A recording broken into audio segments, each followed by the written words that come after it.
Welcome to the Tech Egg. Don't get scrambled. Enjoy the video. You begin by putting critical prerequisites in place and taking immediate action. First, assign a coordinator and leads for logistics, communications, and medical response so roles are clear. Next, inventory assets, count shelter spaces, liters of water, fuel, and stockpile value in dollars so you know capacity. Then map hazards and vulnerable zones at appropriate scale and mark evacuation routes.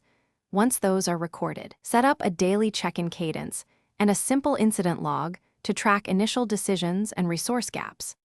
You now turn prerequisites into a working model by codifying how work happens. Write concise SOPs for triage, shelter operations, and when to request external resources using clear thresholds. Make a communications plan listing primary and secondary channels, battery backups, and a set frequency schedule so messages flow. Train staff with tabletop and live drills, measure timings, and note bottlenecks.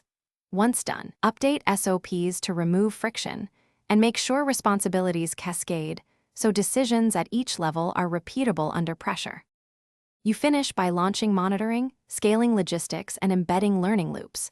Deploy sensors and a status dashboard and integrate community reporting so situational awareness is continuous. Then automate logistic triggers, auto-reorder thresholds, mutual aid activations, and transport plans so supply keeps pace. After operations, run an after-action review that captures top fixes and assigns owners. If systems fail, first check the comms fallback and power supplies.